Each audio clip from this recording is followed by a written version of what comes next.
Oi, boa noite. Eu sou o Kelson Pereira de Siqueira e para a disciplina de Estudos Antropológicos e Culturais, atividade 4, eu vou apresentar o trabalho aqui, apresentando a tela, sobre cultura. Nós vamos começar a falar um pouquinho de cultura. O que é cultura? Cultura é o conjunto de valores, costumes, hábitos de um povo, de uma etnia, de uma tribo, de uma nação. Geralmente a cultura é determinada de acordo com a localização geográfica. A cultura também é tida como o modo com que as pessoas vivem a vida, né, ao redor do planeta. Falando um pouquinho sobre universalismo, aqui a gente tem a figura do Emmanuel Kant, um antropólogo famoso. O universalismo, entende que os direitos eles são inatos à condição humana, independente da cultura do povo. Eles têm que ser mantidos e protegidos. Ele surgiu por volta do século XVIII e ganhou força após a Segunda Guerra Mundial. Semelhante, contrapondo o universalismo, nós temos o relativismo. A figura aqui de Franz Boas, um defensor também do relativismo. Ele defendia que todo o direito humano ele tinha que ser defendido de acordo com o povo. Né? Cada povo tinha autonomia para legislar em relação aos seus costumes, crenças e valores. Né? Ele era relativo a um determinado povo e o universalismo tinha uma base comum para todos os povos.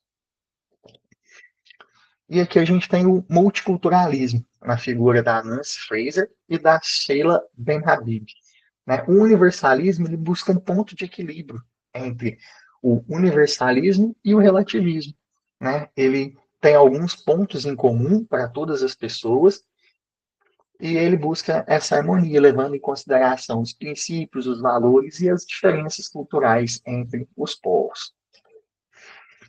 Aqui a gente tem um pouquinho sobre diversidade cultural. O que seria diversidade cultural? A diversidade cultural seria a formação da sociedade com as diferentes pessoas de culturas diferentes.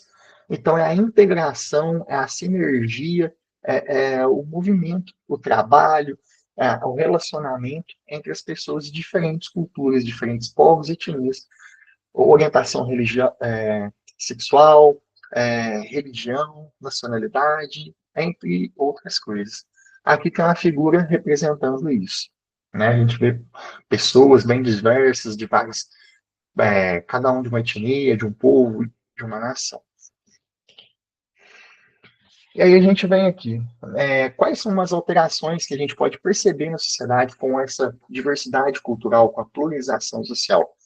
Aqui a gente tem a propagação de estereótipos e preconceitos, né, como representado na figura que o chinês come rato, que o francês come pão, que o brasileiro é caipirinha em futebol. Então, isso são alguns estereótipos que são criados ao redor do mundo, mas não são verdades, né? A gente tem também a discriminação social, a dificuldade de arrumar um emprego, a intolerância religiosa, o preconceito, entre outras coisas.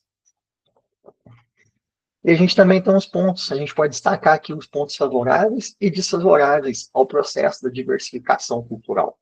Né? Alguns pontos positivos, né, são a empatia, que as pessoas aprendem a respeitar, a se colocar no ponto do outro, né? A mudança de visão, você perceber aquela situação, agir de uma maneira diferente, né? Você tem uma criatividade maior, porque agora você conhece mais uma cultura, você aumenta seu domínio, você consegue fazer mais coisas, e o próprio conhecimento, o saber intelectual. E nós temos também alguns pontos negativos, né? Que são, como a gente falou nos slides anteriores, o preconceito, a intolerância, o desrespeito, entre outras coisas.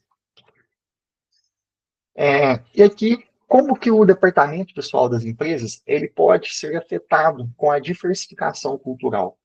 Ele é afetado, sim, e de maneira positiva, pois a diversificação ela traz novos olhares, novas perspectivas de culturas diferentes e elas contribuem para um avanço para que um determinado produto, um projeto, ele atinja determinados pontos, atinja determinados processos, né? Então, esse todo o relativismo de cada pessoa observando de um lugar, ela vai contribuir para que esse produto ele atenda várias demandas, né? Ele atenda vários públicos. E isso contribui para o crescimento de um negócio, de uma empresa.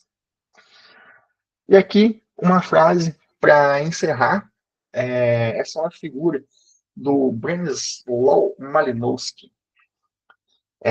Foi tirada do livro Os Argonautas do Pacífico Ocidental, e ele fala que toda a estrutura de uma sociedade encontra-se incorporada na mais evasiva de todas as matérias, o ser humano.